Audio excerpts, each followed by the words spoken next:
Assalamualaikum warahmatullahi wabarakatuh. Halo sahabat Wiji, perkenalkan nama saya Arif Syamsuddin. Saya merupakan mahasiswa Wiji jurusan Digital Neuropsikologi batch 4. Kali ini saya akan mengajak sahabat semua untuk melakukan perjalanan yang mungkin terasa melangkah keluar dari halaman novel fiksi ilmiah. Namun kini telah menjadi kenyataan ilmiah yang menarik. Kita akan berpetualang ke batas terdalam ilmu pengetahuan, yaitu otak manusia. Coba luangkan waktu sejenak untuk membayangkan skenario ini. Anda sedang sakit atau mengalami kelumpuhan total, atau bisa dikatakan sebagai lock-in syndrome. Anda tidak bisa berbicara, tidak bisa menggerakkan tubuh, namun pikiran Anda utuh. Atau bayangkan Anda sedang bermain video game dan Anda bisa menggerakkan kursor atau mengaktifkan kemampuan super hanya dengan memikirkan tanpa menyentuh controller. Ini semua bukan lagi fiksi ilmiah. Ini adalah ranah dari Brain Computer Interface atau BCI, yang dalam bahasa awam sering disebut sebagai teknologi membaca pikiran. Sebenarnya, bisakah kita benar-benar membaca pikiran? Jawabannya tentu singkatnya adalah tidak seperti telepati.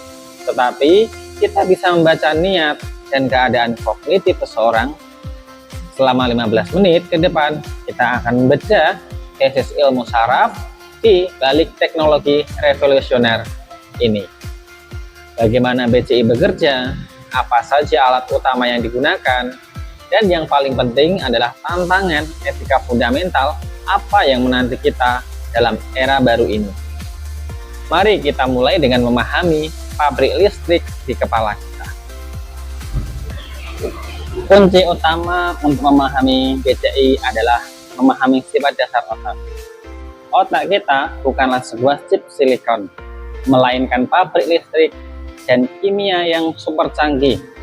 Setiap pikiran, emosi, setiap gerakan yang kita sendiri bahkan tidak sadari, semuanya diawali oleh sinyal. Otak memiliki dua bahasa. Yang utama dapat kita deteksi. Yang pertama adalah sinyal listrik, atau bisa dikatakan sebagai gelombang otak. Neuron berkomunikasi melalui lonjakan elektrokimia yang disebut sebagai potensi aksi. Ketika miliaran neuron berdenyut bersamaan, mereka menghasilkan medan listrik kolektif yang dapat dideteksi di luar tengkorak. Inilah yang disebut sebagai gelombang otak. Yang kedua adalah sinyal aliran darah, atau bisa dikatakan sebagai metabolisme.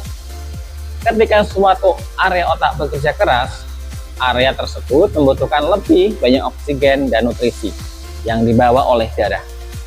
Peningkatan aliran darah ke area tersebut, atau bisa dikatakan sebagai hemodynamic response, juga merupakan sinyal aktivitas otak.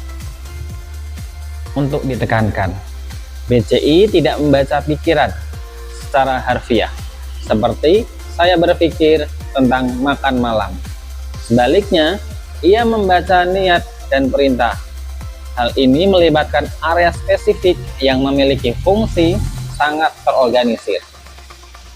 Korteks motorik, atau bisa dikatakan sebagai motor korteks. Ini adalah pusat kendali gerakan. Yang menakjubkan adalah bahkan ketika seseorang lumpuh dan tidak bisa menggerakkan tangan, niat untuk menggerakkan tangan tetap menghasilkan sinyal yang kuat di korteks motorik. BCI mendeteksi sinyal niat ini. Yang kedua adalah korteks prefrontal dan amigdala. Nah, bagian ini terkait dengan erat dengan emosi, pengambilan keputusan, dan fungsi eksekutif. Dengan memantau aktivitas di sini, BCI dapat mendeteksi status kognitif atau emosional seseorang. Misalkan, saat Anda merasa sangat fokus atau cemas atau sedang memecahkan masalah yang kompleks, pada gelombang otak yang diterjemahkan, sinyal listrik ini dikategorikan berdasarkan frekuensi atau hertz, dan setiap frekuensi tersebut mencerminkan kondisi kognitif yang berbeda. Kita menerjemahkan pola-pola ini sebagai pola-pola yang terbagi jadi beberapa gelombang. Yang pertama adalah gelombang delta.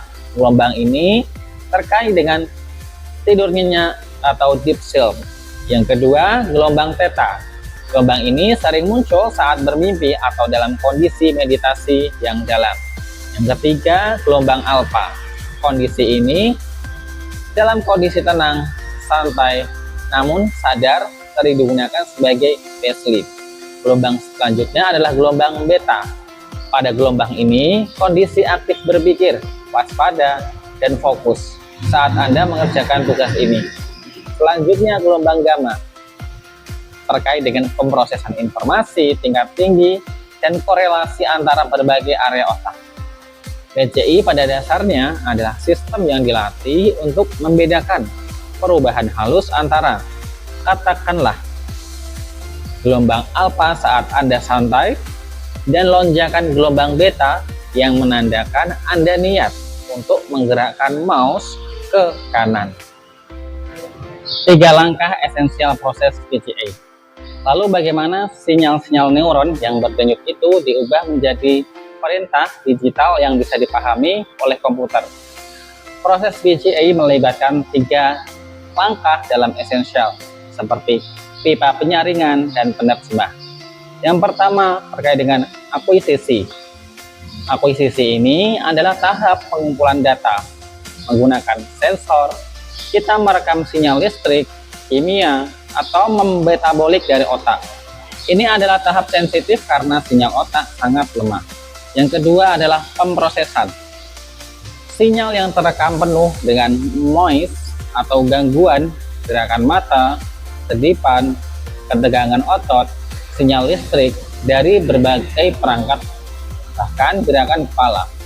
Tahap ini menggunakan algoritma canggih untuk membersihkan sinyal, memfilter gangguan, dan mendeteksi hanya fitur-fitur yang relevan saja. Misal, hanya fokus pada gelombang beta pada area motorik. Yang ketiga, interpretasi. Bismillah letak keajaban BCI. Sinyal yang bersih atau feature vector kemudian dimasukkan ke dalam model matematika. Seringkali artificial intelligence atau AI yang dilatih untuk menghubungkan pola sinyal tertentu dengan perintah atau niat tertentu. Misalkan pola X berarti klik dan pola Y berarti maju.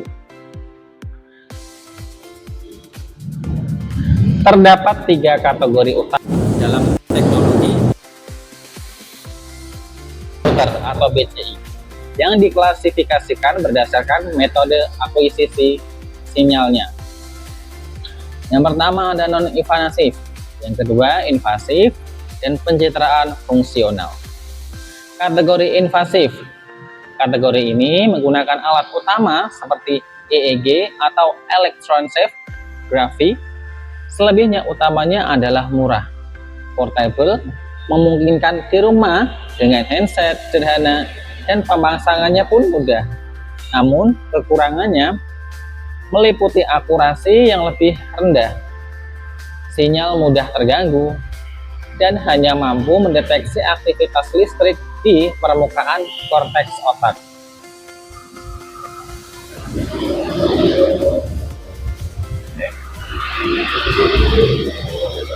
Sebaliknya, kategori invasif.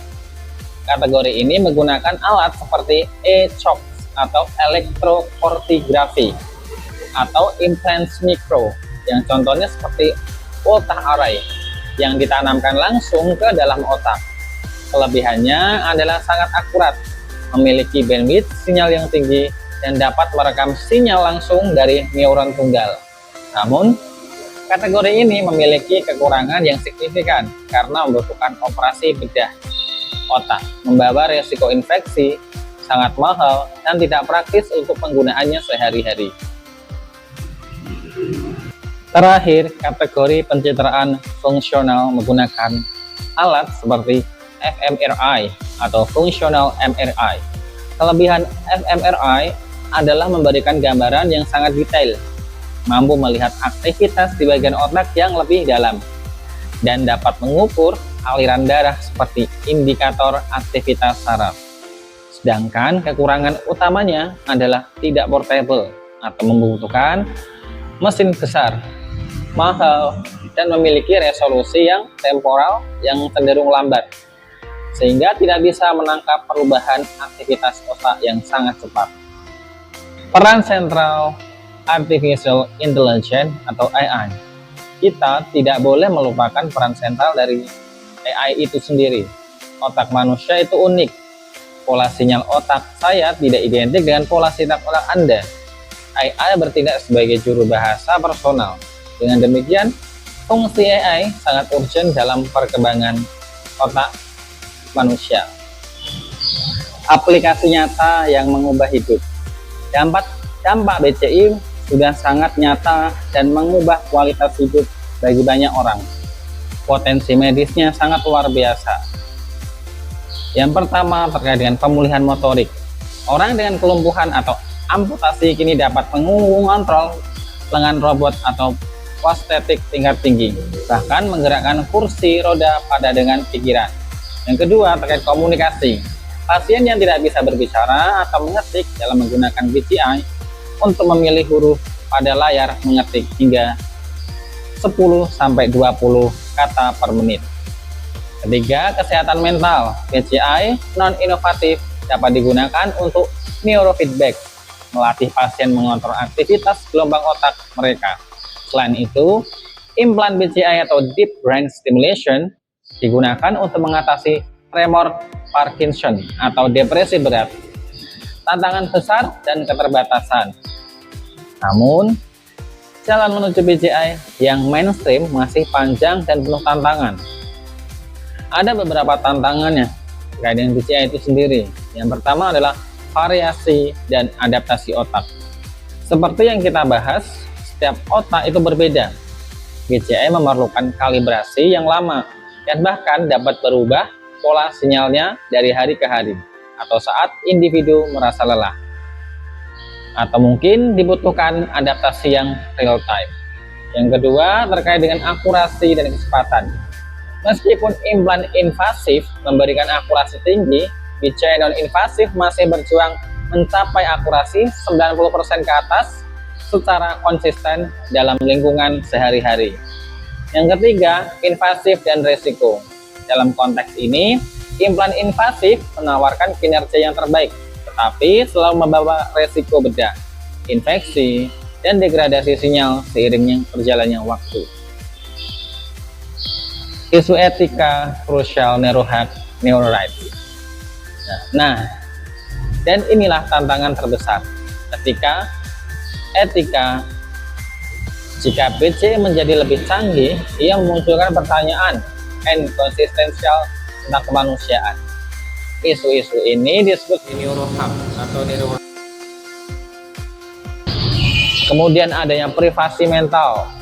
Jika kita bisa membaca niat, bahkan keadaan emosi seseorang, di mana batas privasi kita, apakah pikiran kita bisa diakses tanpa izin, entah oleh pemerintah, perusahaan, teknologi, atau bahkan pengiklan. Kemudian munculnya identitas dan otonomi, atau identity of autonom. Jika BCI memodifikasi cara otak bekerja, apakah itu mengubah identitas seseorang? Siapa yang bertanggung jawab jika keputusan yang dibuat oleh BCI salah? Nah, ini bukan hanya masalah sains dan teknologi, tetapi masalah fundamental kemanusiaan. Kita harus memastikan bahwa kemajuan teknologi ini diimbangi dengan perlindungan hak-hak dasar manusia di era digital. Sebagai rangkuman, mari kita simpulkan poin-poin kunci dari presentasi hari ini. BCI adalah jembatan antara sel saraf dan sirkuit digital. Yang kedua, dasarnya kerjanya adalah mendeteksi sinyal listrik atau gelombang otak dan aliran darah metabolik yang dihasilkan oleh niat, terutama di korteks motorik. Yang ketiga, sinyal ini melalui proses akuisisi, pemrosesan, dan interpretasi yang sangat tergantung pada Artificial Intelligence atau AI untuk personalisasi. Yang keempat, potensinya sudah terasa dalam bidang medis, halnya mengembalikan fungsi gerak dan berpotensi meningkatkan kemampuan manusia. Namun, disertasi tantangan etika mendalam terutama tentang neuroha. Mungkin itu saja terkait dengan penjelasan saya dalam mata kuliah Mind Reading. Semoga dapat bermanfaat kepada teman-teman dan sahabat Wiji yang ada di seluruh Indonesia maupun di luar negeri. Terima kasih. Wassalamualaikum warahmatullahi wabarakatuh.